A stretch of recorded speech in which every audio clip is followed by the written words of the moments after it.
Guys, go through a last lecture notes. If any doubts, please ask. किसी ने booklet अगर attempt किया और कोई डाउट आता है उसमें तो पूछ सकते हैं बेटा।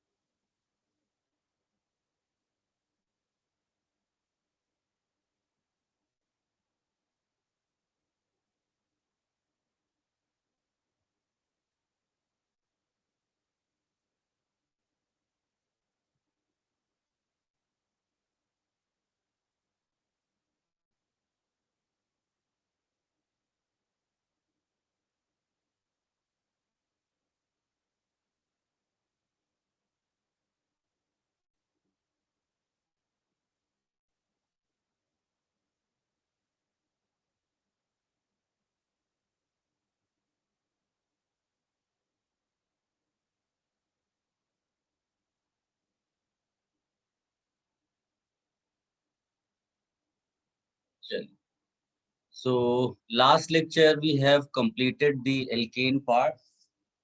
Today we will start alkenes, hydrocarbon का दूसरा चैप्टर। और स्टार्टिंग में ही मैंने बोला था कि हर एक चैप्टर में हमें क्या करना है बेटा, पहले प्रिपरेशंस करेंगे और फिर प्रॉपर्टीज पे आएंगे। तो यहाँ पर भी हम लोग स्टार्ट उसी से करेंगे। अनफॉर्चुनेटली हमने एल्कीन्स की प्रिपरेशंस रिएक्शन मैकेनिज्म में बहुत सारी कर रखी है।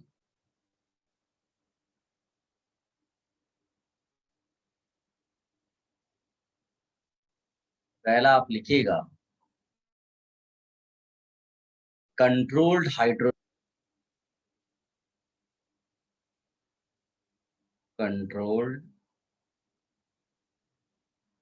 हाइड्रोजनेशन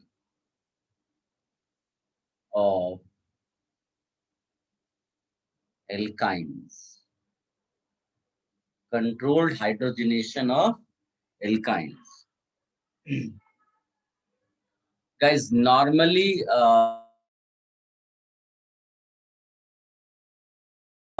जब ये आप, तो it is very difficult to stop reaction at alkene stage.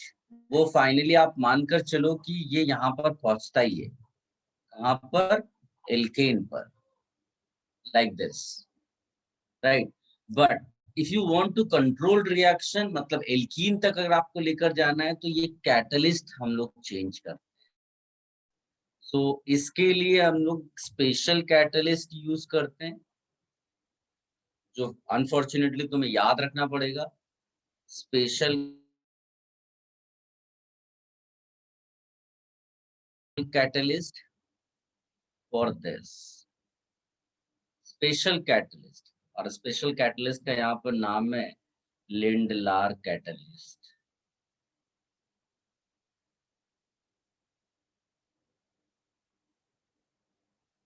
इसका कॉम्पोजिशन बता देता हूं मैं आपको। Palladium deposited on barium sulphate और कैल्शियम कार्बोनेट। इसको इसी लैंग्वेज में लिखिएगा, Palladium deposited on calcium carbonate और बेरियम सल्फेट। और फिर इसको बोलते हैं पॉइजन्ड विद। पॉइजन्ड का यहाँ मतलब है डीएक्टिवेटेड, पार्शियली डीएक्टिवेटेड। पॉइजन्ड का यहाँ मतलब क्या है? Partially deactivated. Poisoned with sulphur, या फिर एक दूसरा कंपाउंड है जिसको बोलते हैं क्यूनोलिन। यहाँ पर कई बार लेड ऑक्साइड भी लिखा हुआ मिल सकता है, ठीक है। लेड एसीटेट भी लिखा हुआ मिल सकता है।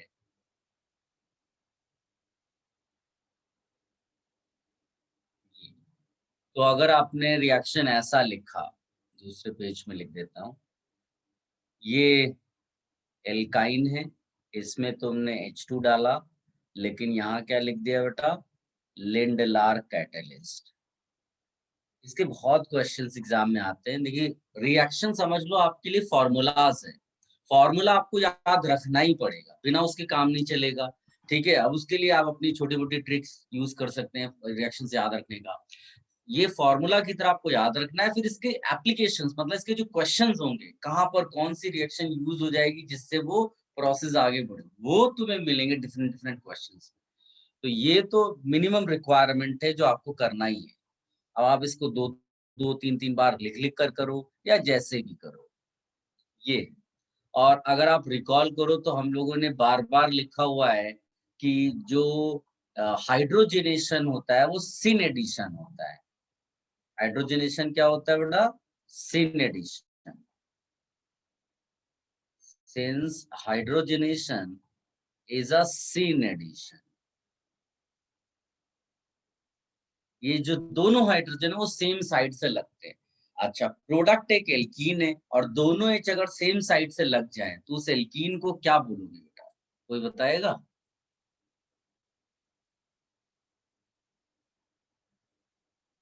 किसी को इंटरेस्ट नहीं है?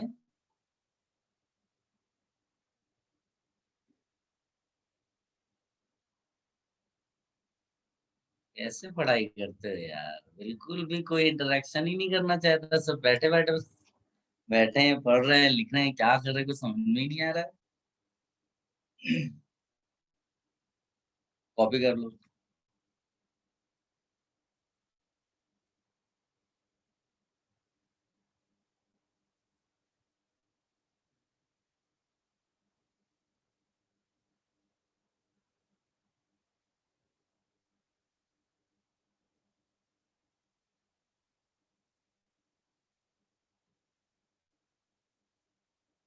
सर प्रीवियस पेज का भी लिखना है।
Done sir.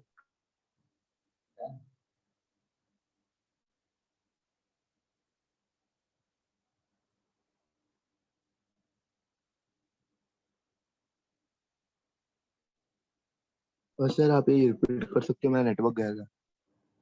क्या चीज रिपीट कर दो बेटा? सर इस पेज पे लिखा था वो।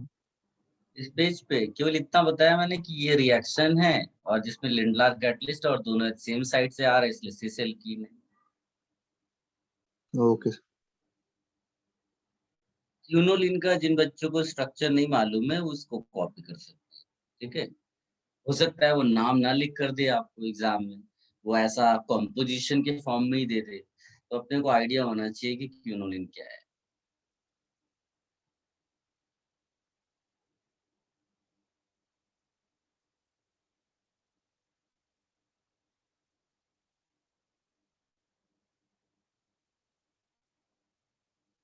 ये याद रखना है कि जरूरी नहीं कि हर बार आपको सिस मिले, सिस मिलता है, लेकिन जरूरी नहीं कि ज्योमेट्रिकल आइसोमेरिज्म, और अगर ज्योमेट्रिकल आइसोमेरिज्म नहीं होगा उसमें तो आप सिस ट्रांस वर्ड यूज ही नहीं करते।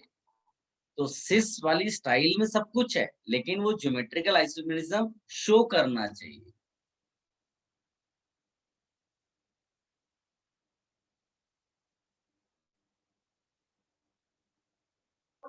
Done sir. सबने कॉपी कर लिया, रिमूव कर दें। हाँ वेट सर।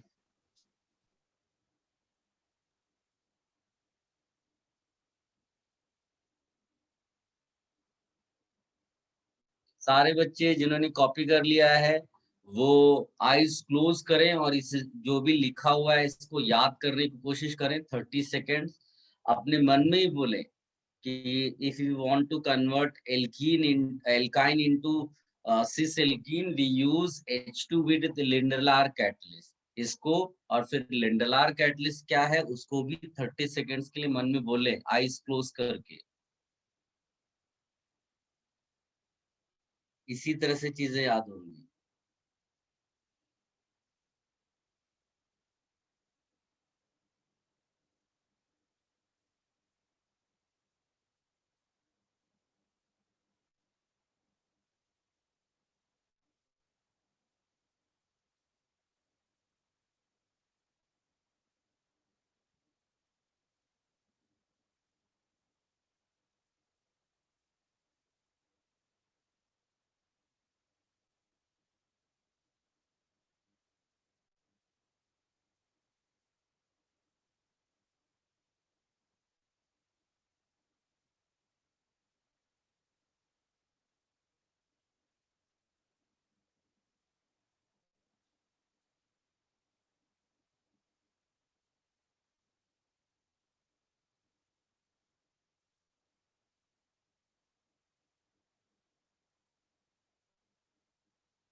कर लिया। Yes sir. यहीं पर आप एक लिख लीजिएगा, one more catalyst, one more catalyst which does the same function।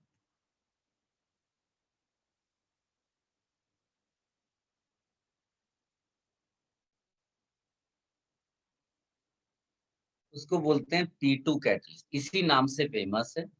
Although exam में उतना पूछा नहीं गया अभी तक। जो ज्यादा पूछने वाली चीज है वो ये लिंडलार कैटलिस्ट है। P2 कैटलिस्ट निकल बोराइड को बोला जाता है, Ni2B, इसको बोलते हैं निकल बोराइड। ठीक, तो उसी टाइप का आप एल्काइन लिख सकते हैं, वही हाइड्रोजनेशन है, केवल यहाँ पर P2 कैटलिस्ट है और प्रोडक्ट भी आपको उसी तरह से सिस मिलेगा। इसको भी आप नोट डाउन कर लीजिए।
Done sir.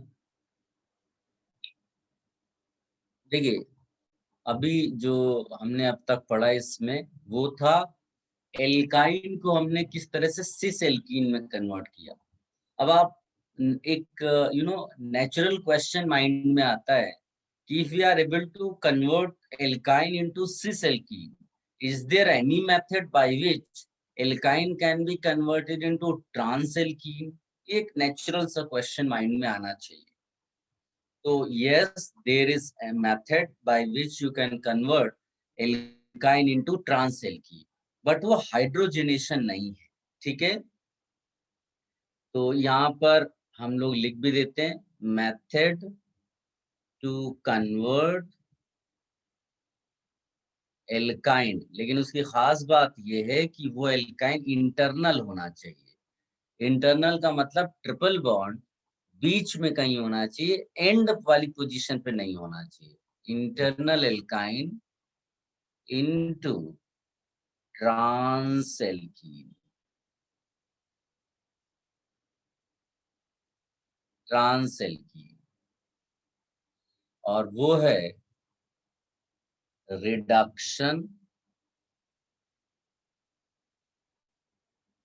of alkyne with sodium in liquid ammonia। Sodium in liquid ammonia ले सकते हो या फिर लिथियम इन लिक्विड अमोनिया लिया जा सकता है। पॉपुलर तो सोडियम ही है, या फिर सोडियम इन C2H5NH2 ले सकते हो। इस तरह के मतलब थोड़े बहुत चेंजेस करके लिए जा सकते हैं। इनको बोलते हैं बर्च रिडक्शन, बर्च रिडक्शन। इसका मैकेनिज्म भी अपने को करना है और इम्पोर्टेंट है। पहले तो रिएक्शन लिख लेते हैं, CH3 C triple bond C CH3। ये इंटरनल एल्काइन आपको दिख रहा होगा, ठीक। तो ये ट्रिपल बॉन्ड अगर यहाँ आ जाता तो टर्मिनल हो जाता, तो ये एक इंटरनल एल्काइन है, इंटरनल एल्काइन, ठीक। अगर किसी बच्चे को थोड़ा भी डाउट है तो वो ये लिख सकता है, इसको बोलते हैं टर्मिनल एल्काइन, टर्मिनल एल्काइन। यहाँ रिएक्शन नहीं होती, क्यों नहीं होती वो भी बताऊंगा। सोडियम आपने लिया लिक्विड अमोनिया में, तो अभी इनऑर्गेनिक केमिस्ट्री जब आप पढ़ोगे ना बेटा, तो उसमें आपको इस रिएक्शन के बारे में बताते हैं। तो उसमें क्या बोलते हैं कि जब सोडियम आप लिक्विड अमोनिया में डालते हो ना, तो सोडियम डिसॉल्व जब होता है तो एक इलेक्ट्रॉन वो अमोनिया को देता है, लूज होता है इलेक्ट्रॉन, तो Na+ बन जाता है और E- बन जाता है, और E- को अमोनिया सराउंड करता है। इसी तरह से Na+ को भी अमोनिया सराउंड करता है। इस तरह से डिसोल्यूशन होता है, डिसॉल्व होता है। ये जो इलेक्ट्रॉन है ना, ये रिस्पॉन्सिबल है इस सॉल्यूशन की रिडक्शन प्रॉपर्टी के लिए। तो कौन रिस्पॉन्सिबल है बेटा रिडक्शन के लिए? Ammoniated electrons. अमोनिएटेड इलेक्ट्रॉन समझते हो? Electron surrounded by ammonia molecule, मतलब जिनका सॉल्वेशन हुआ है, अमोनिएशन, आप ऐसा सोच लो। तो अमोनिया ने इलेक्ट्रॉन को सराउंड कर लिया, इलेक्ट्रॉन अब अवेलेबल है किसी भी दूसरी चीज को रिड्यूस करने के लिए। तो ये इनऑर्गेनिक केमिस्ट्री का पार्ट है, एस ब्लॉक में पढ़ाते हैं हम लोग, ठीक। कि जब सोडियम या दूसरा कोई एल्कली मेटल आप अमोनिया सॉल्यूशन में डालेंगे, सॉल्वेंट में डालेंगे, तो वो अमोनिएटेड इलेक्ट्रॉन्स वहां पर मिलेंगे, ठीक। इसका ब्लू कलर का सॉल्यूशन होता है और हमें उसकी अभी जरूरत नहीं है, वो तो इनऑर्गेनिक केमिस्ट्री का पार्ट है, वहां भी इंटरेस्टिंग ये चीज है। अभी वापस इधर आते हैं, सोडियम इन लिक्विड अमोनिया। इतना याद रखना है कि ये क्या कर देगा बेटा, H लगाएगा लेकिन ट्रांसपोजिशन पे, ऐसा। आई होप आप थोड़ा बहुत समझ पाए होंगे।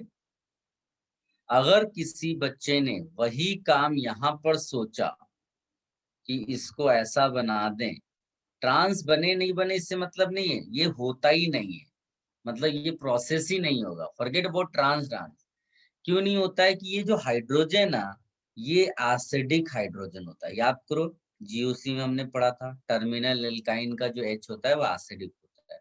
तो जो सोडियम है ना, वो इस एसिडिक H को रिमूव कर देता है, रादर देन उसका जो इंटरेक्शन हो वो ट्रिपल बॉन्ड से हो, उसके बदले वो क्या कर देगा बेटा, हाफ H2 ऐसा रिएक्शन कर देगा। यानी ये जो ट्रिपल बॉन्ड का रिएक्शन उसको फेल कर जाता है और कहीं और ही रिएक्शन हो जाता है। तो नेवर यूज दिस, तो ये वाला हमको यूज नहीं करना है। Reaction is only for internal alkynes, इसको अच्छे से लिख लो।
Done sir.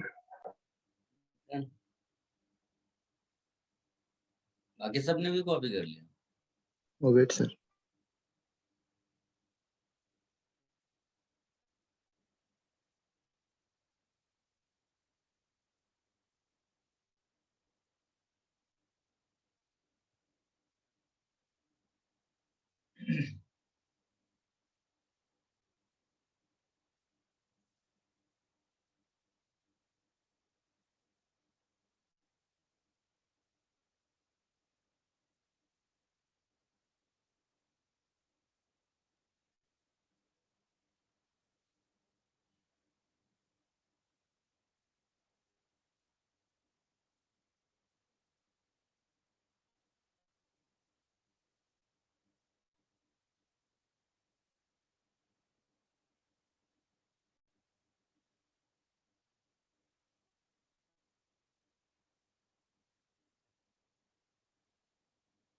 Done sir.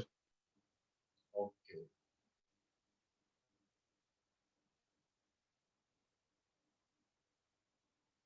अब लिखिएगा मैकेनिज्म ऑफ बर्च रिडक्शन।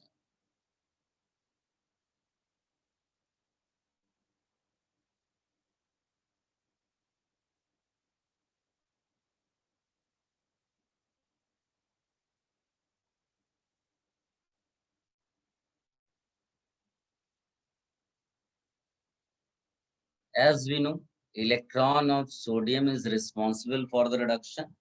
तो स्टार्ट भी वही करता है।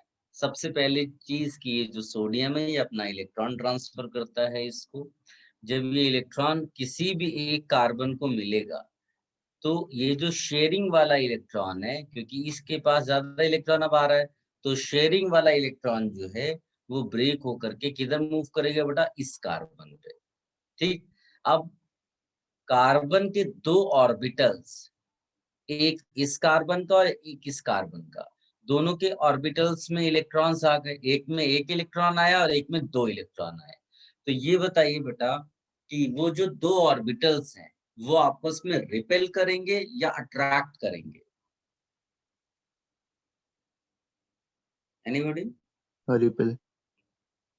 रिपेल करेंगे। रिपेल करेंगे तो वो आप इसको सिंपली इस तरह से ओरिएंटेशन दिखाओगे, ये बताने के लिए कि ये ऐसे जो इलेक्ट्रॉन्स हैं ये आपस में रिपेल कर रहे हैं, इसलिए उनका ओरिएंटेशन ऑपोजिट हो गया।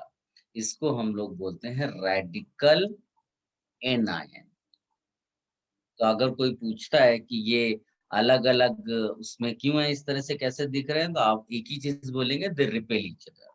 फिर क्या होगा कि ये जो कार्बन निगेटिव वाला है ये सॉल्यूशन से H ले लेगा, बिकॉज ये बेसिक साइट है। कार्बन पे जब माइनस चार्ज आता है तो वो बेसिक साइट होता है। तो आप सोचिए कि कार्बन को जब H मिला तो उसने इस तरह से H अपने साथ ले लिया। ठीक, जिस ऑर्बिटल के पास माइनस चार्ज था उसने H ले लिया, बॉन्डिंग हुई, CH बन गया। अब इसके पास केवल एक इलेक्ट्रॉन रह गया है, राइट? तो जो सोडियम है ना वो फिर से पिक्चर में आता है, और सोडियम एक बार फिर इलेक्ट्रॉन देगा, लेकिन इस बार उसी को मिलेगा जिसके पास एक ही इलेक्ट्रॉन है, क्योंकि इसका ऑक्टेट अभी कंप्लीट नहीं है। तो क्या होगा कि वहां पर जहां पर एक इलेक्ट्रॉन था और न्यूट्रल था वो कार्बन, अब दो इलेक्ट्रॉन आने पर ये भी निगेटिव हो जाएगा ऐसा। और नेगेटिव होने पर क्या होगा बेटा, ये बेसिक साइट हो जाएगी और सोल्यूशन से फिर से क्या ले लेगा, H। और जब सोल्यूशन से H लेगा तो देखो ना, एक H इस तरफ आया था, दूसरा H किस तरफ जा रहा है, उधर। तो तुम्हें नहीं लगता ये क्या मिल गया, ट्रांस? क्लियर है बेटा कैसे ट्रांस मिला? यहाँ पर इंपॉर्टेंट मैकेनिज्म है, इसको कॉपी कर लो सारे बच्चे।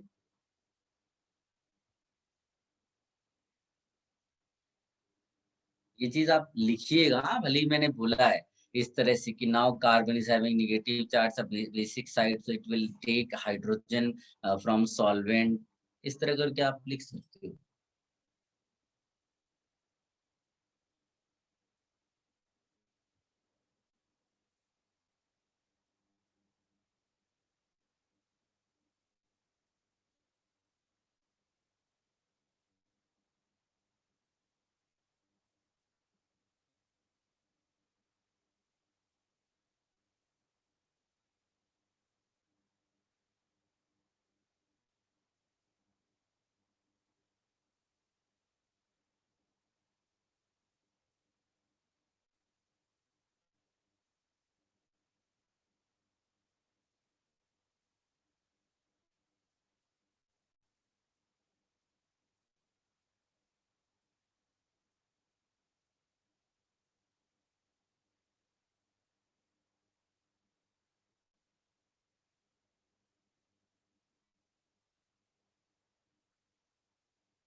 Done sir.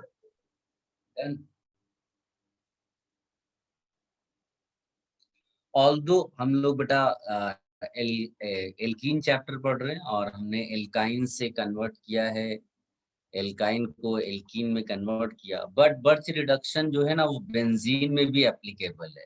तो आप ये एज अ नोट करके लिख सकते हो और बाद में जरूरत पड़ेगी तो इसका डिटेल लिखेंगे। बर्च रिडक्शन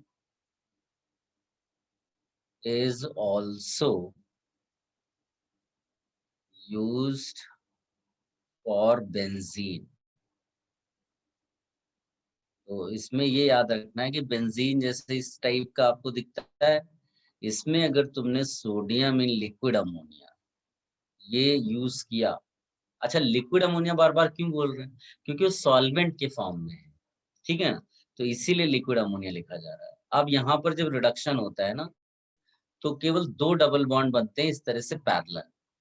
ठीक, इसका मैकेनिज्म वगैरह तो बाद में करेंगे जब एरोमेटिक हाइड्रोकार्बन का वो करेंगे चैप्टर, लेकिन अभी के लिए लिख लो, है ना, कहीं छूट गया कुछ हो गया, कम से कम यहाँ बर्च रिडक्शन है तो इसका सेम फंक्शन कहीं और भी है तो उसको भी यहीं पर लिख कर रखेंगे। इसमें एक खास बात ये है कि अगर मान लीजिए कोई इलेक्ट्रॉन रिलीजिंग ग्रुप लगा हुआ है वाया रेजोनेंस, यहाँ पर कोई ग्रुप लगा हुआ है जी, और जी को मैंने लिखा है electron releasing group via resonance. Resonance पे हाइपर कॉन्जुगेशन भी काउंटेड है बेटा। कोई भी ग्रुप आपने ले लिया, जैसे OCH3 आपने ले लिया, जैसे CH3 ले लिया, जैसे C2H5 ले लिया, ये जितने भी ग्रुप्स हैं अगर इनमें किया आपने तो वही पैरेलल बनता है, बट इस स्टाइल में बनता है। आप सोच लीजिए कि जिस कार्बन से जी कनेक्टेड है उसी पे डबल बॉन्ड ऐसे होगा और उसके पैरेलल डबल। दूसरा, अगर बाई चांस ऐसा कोई इलेक्ट्रॉन विड्रॉइंग ग्रुप यहाँ पर लगा हुआ है, यहाँ पर जी डैश लिख देते हैं ना, जी डैश, जी डैश क्या है बेटा, इलेक्ट्रॉन विड्रॉइंग ग्रुप है वाया रेजोनेंस। कोई भी जैसा COH ले लो, है, तो इसमें क्या होगा कि वो जी डैश यहाँ है तो ये इस तरह से पैरेलल।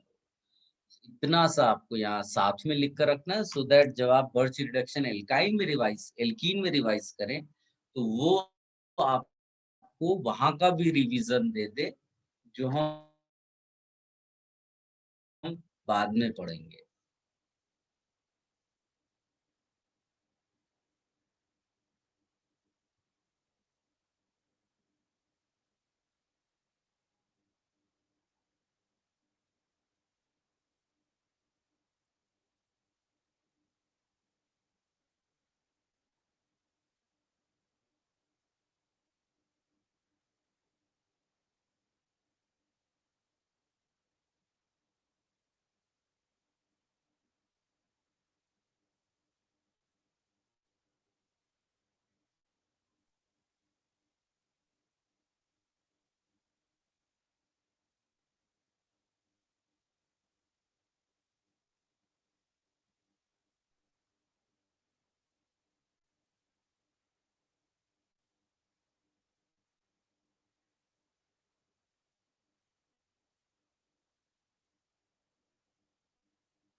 Done sir.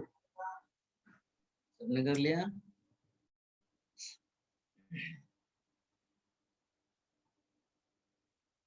चलिए, ये एक फिनिश हुआ। अब आप लिखिएगा बाय कोल्ब्स इलेक्ट्रोलिटिक डिकार्बोक्सिलेशन। याद करिए कहाँ किया था हमने इससे पहले,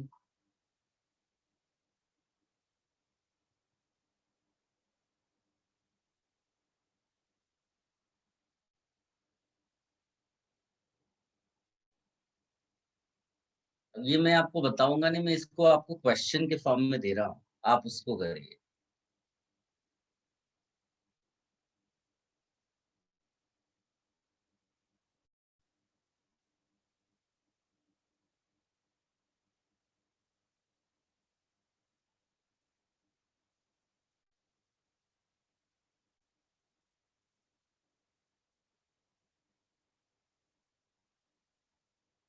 एक ये करिएगा, एक ये करिए,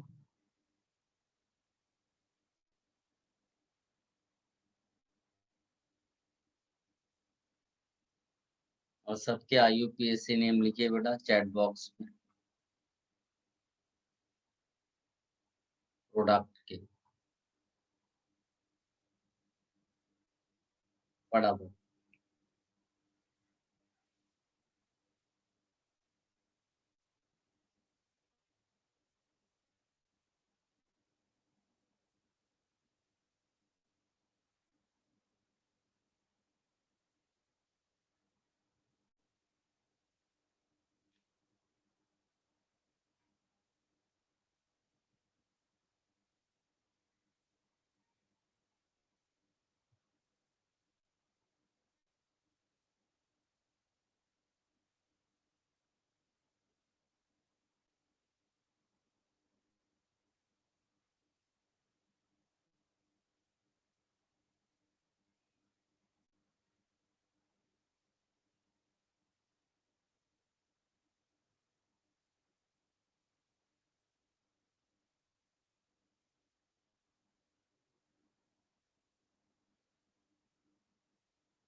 तीनों के नाम लिखेगा, हाँ बेटा।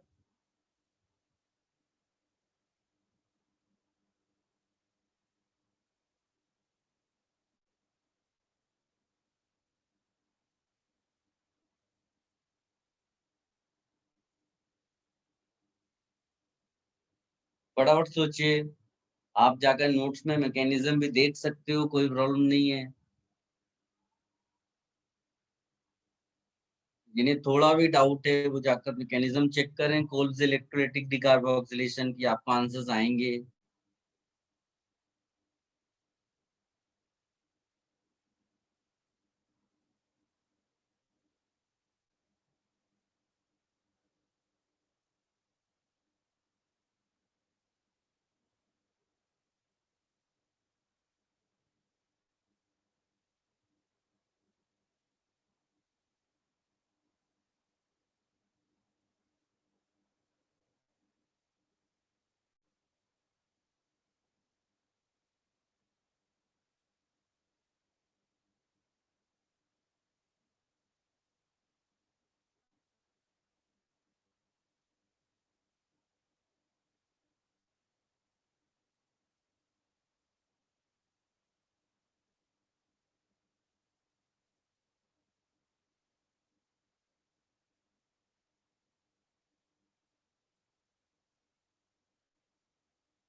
वेरी गुड आंचल, प्रशांत, सिद्धार्थ, श्रुति, वेरी गुड।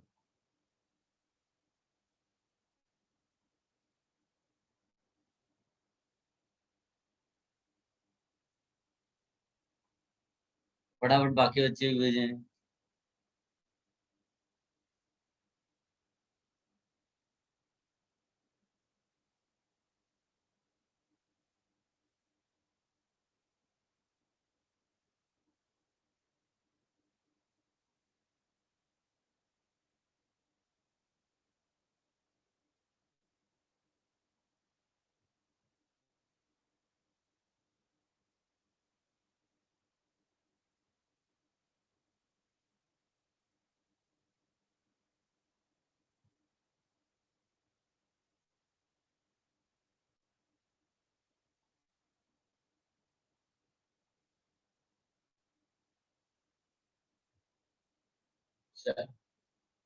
डिस्कशन कर लेते हैं।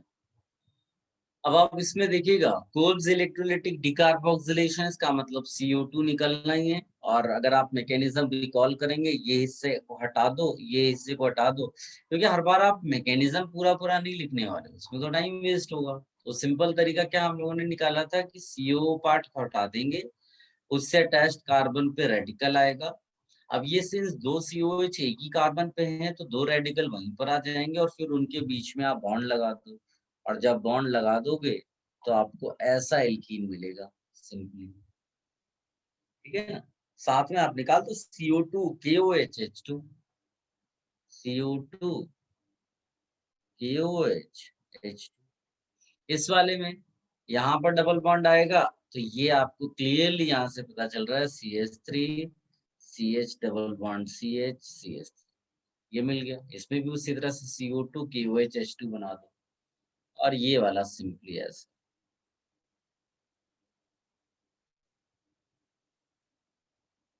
ठीक, इसको कॉपी कर लो बेटा, जिन्हें नहीं आ पाया फटाफट।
कॉपी कर लिया सबने? Yes, sir. ओके, चलो अब एक ऐसी रिएक्शन जो हम लोगों ने रिएक्शन मैकेनिज्म में ऑलरेडी किया हुआ है उसको लिख लो। By dehydration of alcohol.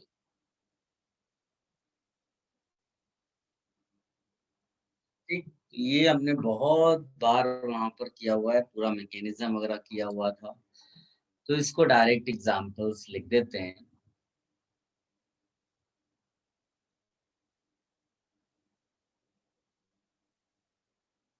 ये दिया हुआ है, आप यहाँ कॉन्सेंट्रेटेड H2SO4 ले सकते हैं।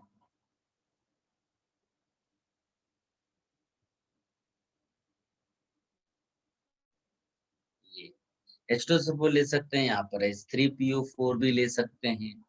ठीक, ये हो गया। Al2O3 भी लेते हैं, वो वेपर फेज रिएक्शन होती है। ये मान लीजिए दिया हुआ है, यहाँ भी आपने कॉन्सेंट्रेटेड H2SO4 ले लिया, ये मिल गया आपको।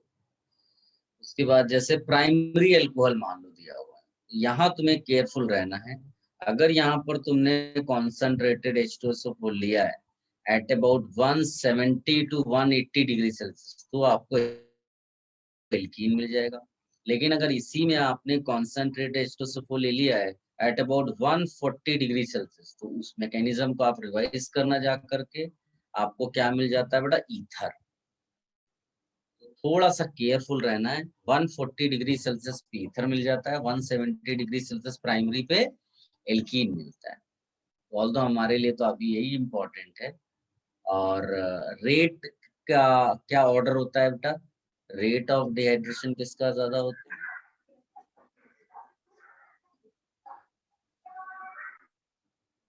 3 degree alcohol greater than 2 degree alcohol greater than 1 degree. ये रेट का ऑर्डर है, इसको भी लिख लो बेटा सारे बच्चे।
Done, sir.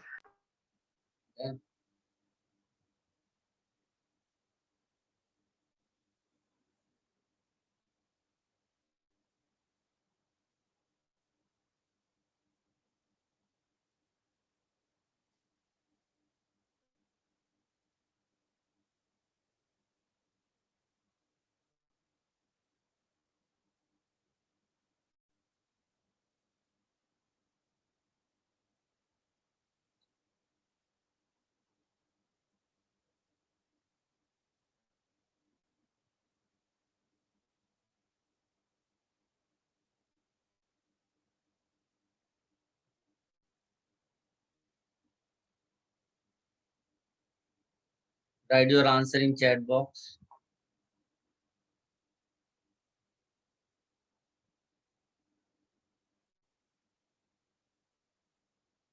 Quick.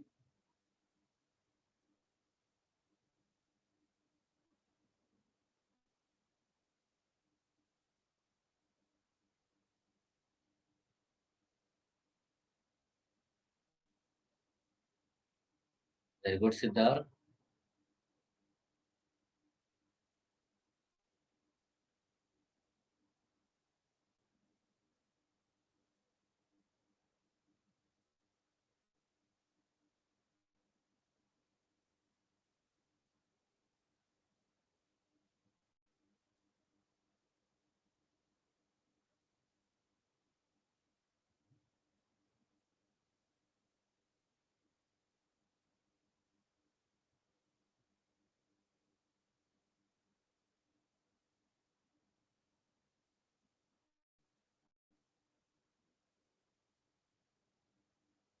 Very good, Janvi.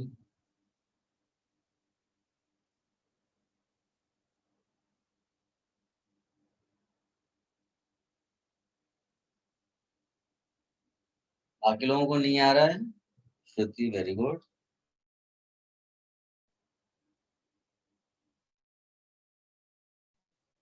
सोचिए, कुछ इतना भी आसान नहीं होगा कि आप सीधे सीधे कुछ भी लिख दें. कॉन्सेप्ट अगर आपको क्लियर है तो सही आएगा.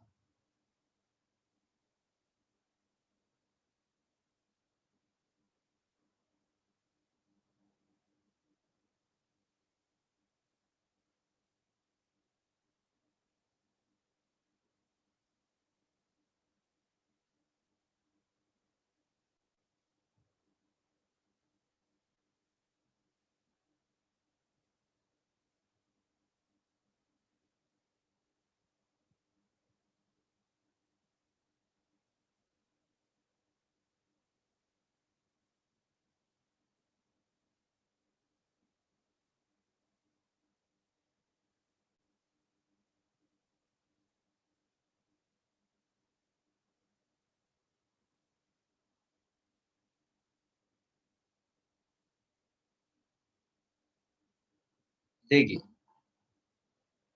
सबसे पहली बात है कि ये जब OH हटता है, कार्बोकेटायन वगैरह वो सब ठीक है, फिर बीटा H निकलता है, तो यहाँ कोई रीअरेंजमेंट तो हो नहीं पाएगा. सीधे सीधे आपको बीटा H यहाँ दिखाई दे रहे हैं. ठीक, तो इसको ओरिएंटेशन बोला जाता है, क्योंकि जब आप कार्बोकेटायन बनाओगे तो उसके बगल वाले ही कार्बन OH के रिस्पेक्ट में बीटा होंगे. ये रीअरेंजमेंट कुछ हो नहीं सकता. दो पॉसिबिलिटीज आती हैं, एक ये और एक ये. तो आइडियली आंसर 2 होना चाहिए, लेकिन फिर इसमें जब देखेंगे तो सिस एंड ट्रांस भी पॉसिबल है.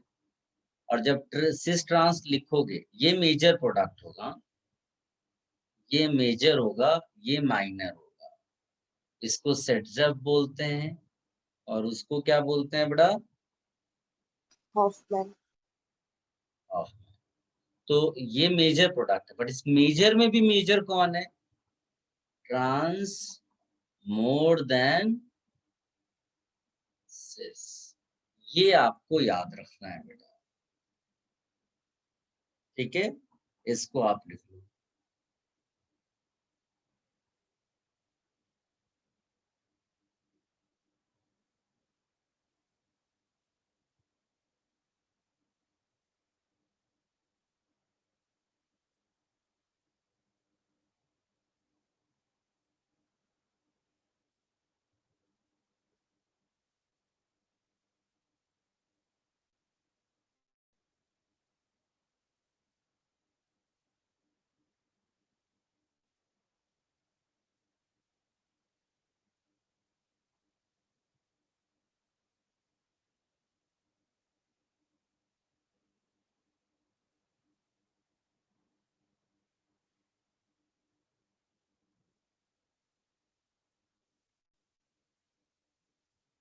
Done? Yes sir. Sir total 3 होंगे ना सर? यस बेटा, टोटल यहाँ आंसर कितना हो जाएगा?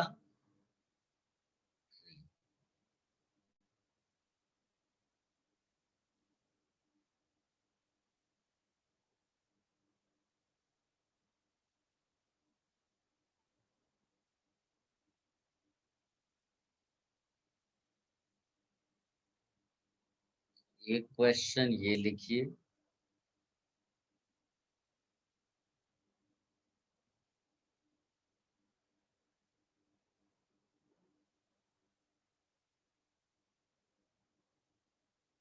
और एक क्वेश्चन ये लिखिए।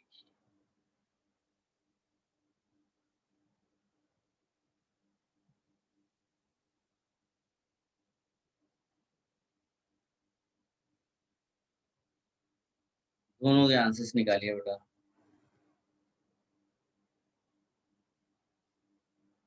नीचे CH3 है बेटा।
ये वाला कर लिया, पेज चेंज कर दें बेटा। Yes sir.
चलिए डिस्कशन कर लेते हैं, पर आप सबने ट्राई कर लिया होगा। सबसे पहले तो ये हटाकर कार्बोकैटायन बनाएंगे। तो अपना मैकेनिज्म बड़ा सिंपल है।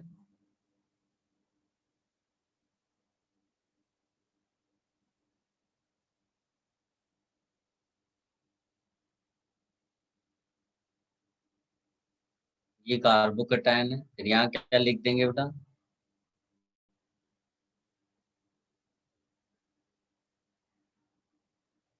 One comma two methyl shift.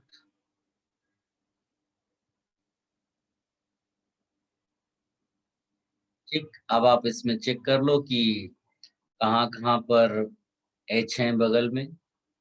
तो इधर भी है, इधर भी है, इधर भी है, ये दोनों आइडेंटिकल है। तो एक प्रोडक्ट वहां से आप बना लो और एक प्रोडक्ट आप इधर से बना लो। ठीक, ये आप कॉपी कर लो बेटा।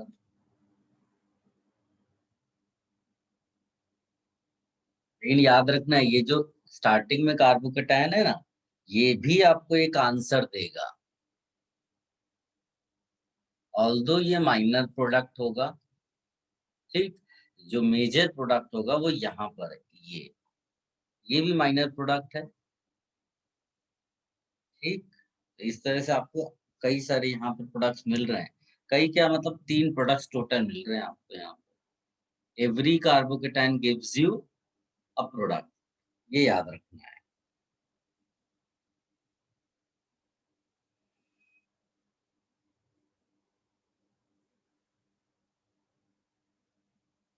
तो सर यहाँ पे इवन मैकेनिज्म होगा। हाँ, इवन मैकेनिज्म। तो सर कैसे पता चलेगा? ये हमने रिएक्शन मैकेनिज्म में पढ़ा है ना बेटा, डिहाइड्रेशन। बिल्कुल नोट्स पढ़ो जाकर के।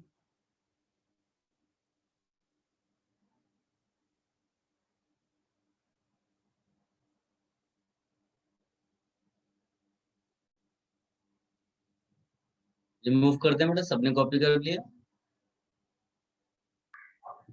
Yes sir.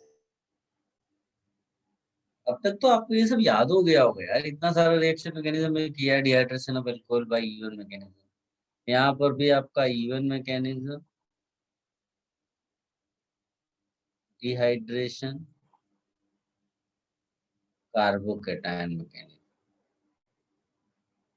तो सबसे पहले कार्बोकैटायन बनाएंगे हम लोग।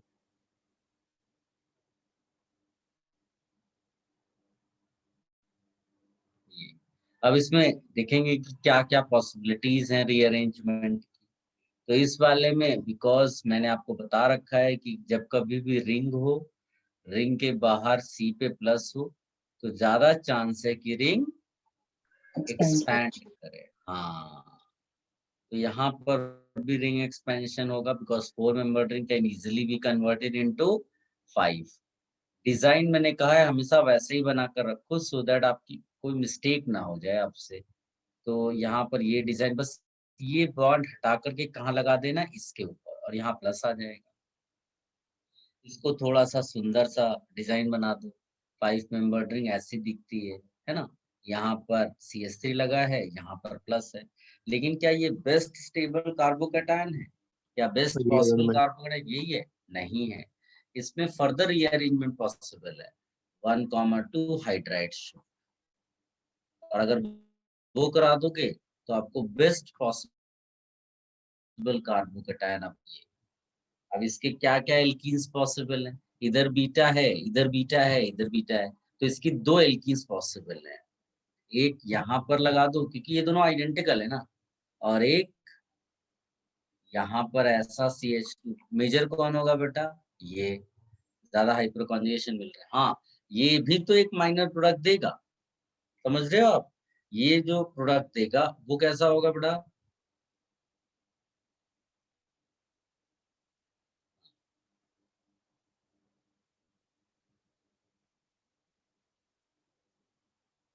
ऐसा प्रोडक्ट आपको यहाँ पे मिल जाएगा। एक और इधर का मिल जाएगा, आप इस तरफ भी डबल बॉन्ड बना सकते हो, वो और ही खराब होगा और अमाउंट में कम होगा।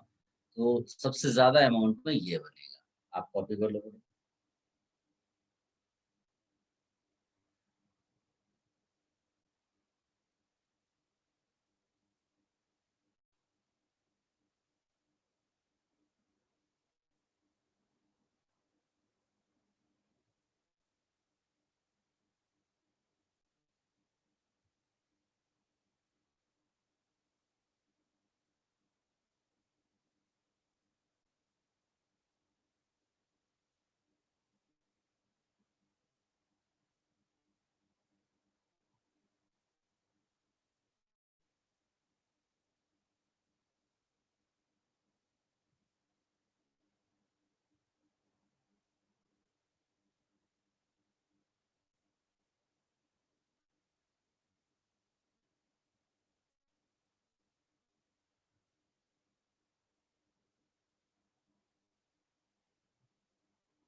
ये सब हमने पहले किए हुए हैं बेटा, रिएक्शन मैकेनिज्म, इसीलिए मैं आपको क्वेश्चन के फॉर्म में दे रहा हूँ, ठीक है।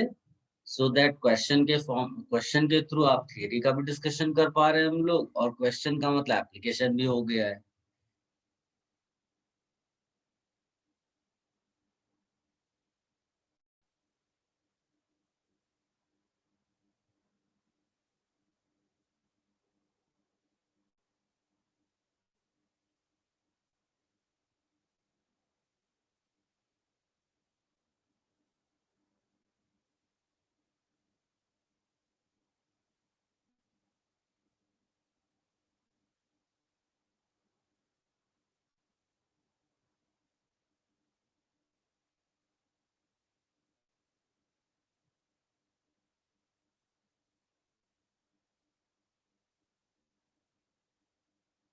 और सर यस बेटा। सर आपने जो माइनर लिखा है वो तो सेम ही है ना ऊपर जैसा? सेम आ गया क्या? वो तो फॉर्चुनेटली सेम आ गया, तो फिर तो उसी अमाउंट में, मतलब वो वही प्रोडक्ट है। यहाँ मान लो बहुत ही कम अमाउंट बना, यहाँ बहुत ज्यादा है, तो प्रोडक्ट वही है, लेकिन यहाँ परसेंटेज में इस जगह पर कम बनेगा, वहां जाके ज्यादा बनेगा। तो ये माइनर लिखना मेरे ख्याल से ठीक बात नहीं है, क्योंकि दोनों ही प्रोडक्ट सेम है, तो इसको हम लोग यहाँ से हटा देते हैं, ठीक है।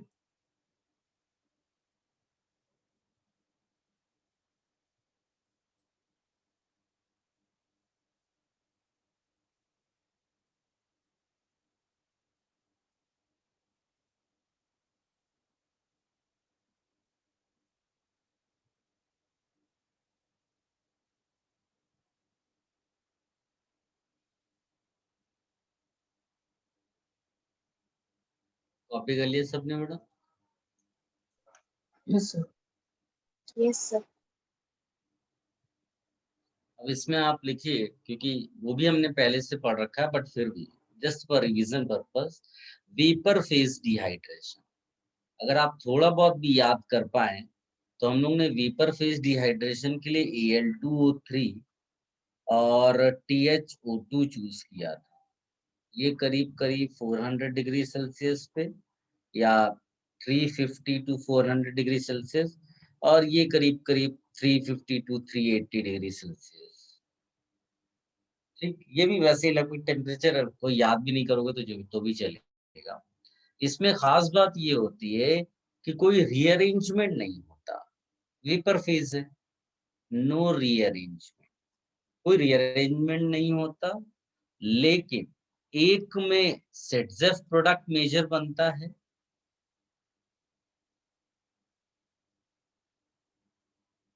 एक में क्या मतलब, आप सोचो कि मेजॉरिटी ऑफ केसेस में सेटजेफ प्रोडक्ट मेजर बनता है। ये इसको एक्सेप्शनल केस जैसा याद रखना है, ये तुम्हारे लिए क्या है, एक एक्सेप्शनल केस है जिसमें हॉफमैन प्रोडक्ट मेजर प्रोडक्ट।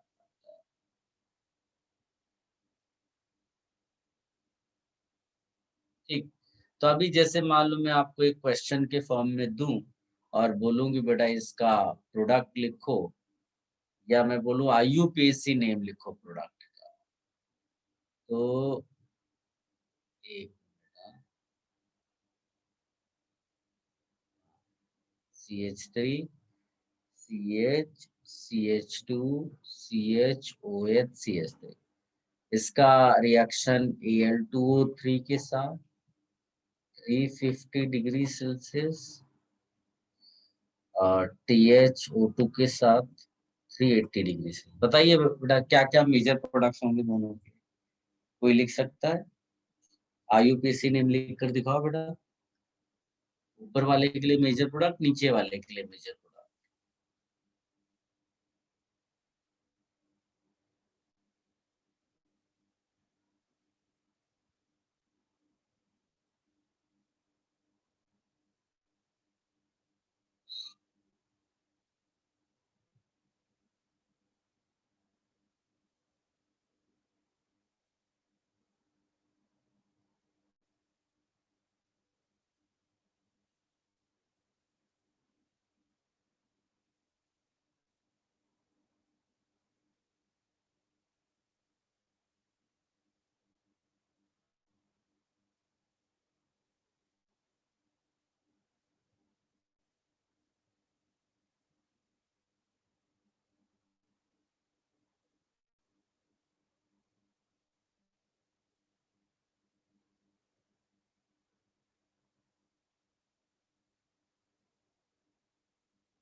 सोच लिया बेटा? देखिए इधर एक बीटा एच है, इसमें कोई रीअरेंजमेंट नहीं है। अगर आप इस तरफ जाएंगे तो एडजेक्ट प्रोडक्ट है, इधर हॉफमैन प्रोडक्ट है, तो ये L2O3 लिखा हुआ है, तो स्ट्रेट आप आंसर लिख देंगे यहाँ पर ऐसा। ये क्या हो गया बेटा, सेडजेक प्रोडक्ट पेजर प्रोडक्ट हो गया। और इस वाले में ये एक्सेप्शनल बिहेवियर वाला केस है, तो इसको आप सीधे सीधे, यहाँ तो एच रहेगा ही ना, ये आपका हॉफमैन प्रोडक्ट हो गया। इसको भी कॉपी कर लो बेटा।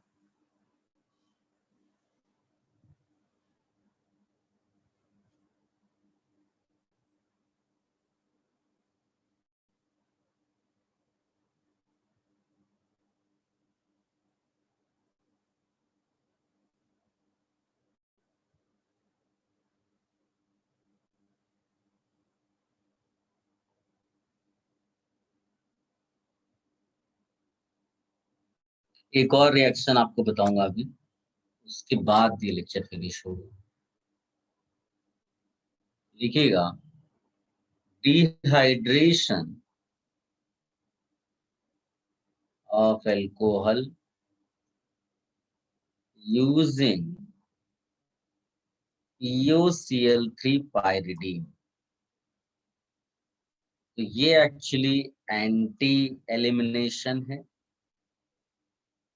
ये आपको याद रखना पड़ेगा E2 वाली स्टाइल से। तो जैसे मान लो मैं इसका एग्जांपल दे देता हूँ, ये है। अब यहाँ पर एक OH लगा हुआ है, यहाँ पर H है, यहाँ CH3 है, यहाँ H है, यहाँ पर H है, यहाँ H है। अब इसका ट्रीटमेंट तुमने करा दिया POCl3 के साथ, तो डबल बॉन्ड कहाँ आ सकता है? तो देखो ये तो OH है, ये अल्फा कार्बन है ना, उसके बगल वाला कार्बन बीटा है, ये बीटा है यहाँ पर। अब लेकिन प्रॉब्लम ये है कि ये OH E2 एलिमिनेशन से जाता है, तो अगर ये जाएगा तो E2 के हिसाब का H कहाँ पर है बेटा, एंटी वाला H कहाँ अवेलेबल है, किस बीटा के पास, राइट में या लेफ्ट में? राइट में। राइट में। यानी कि इधर डबल बॉन्ड ज्यादा स्टेबल बनता, लेकिन वो ओरिएंटेशन अलाउ नहीं कर रहा है, इसीलिए इसका मेजर प्रोडक्ट किधर बना, इस तरफ, इवन दो CH3 यहाँ लगा हुआ है। तो ये मेजर प्रोडक्ट बन रहा है because of orientation, not because of stability. ठीक है, ये आपका मेजर प्रोडक्ट। तो एक बेहतरीन एग्जांपल है ये, इसको अच्छे से लिख लीजिएगा, ये चीज हाईलाइट करिएगा कि even though double bond this side is more stable because here we have more hyperconjugation, but orientation is not allowing this removal. ठीक, ऐसा करके लिख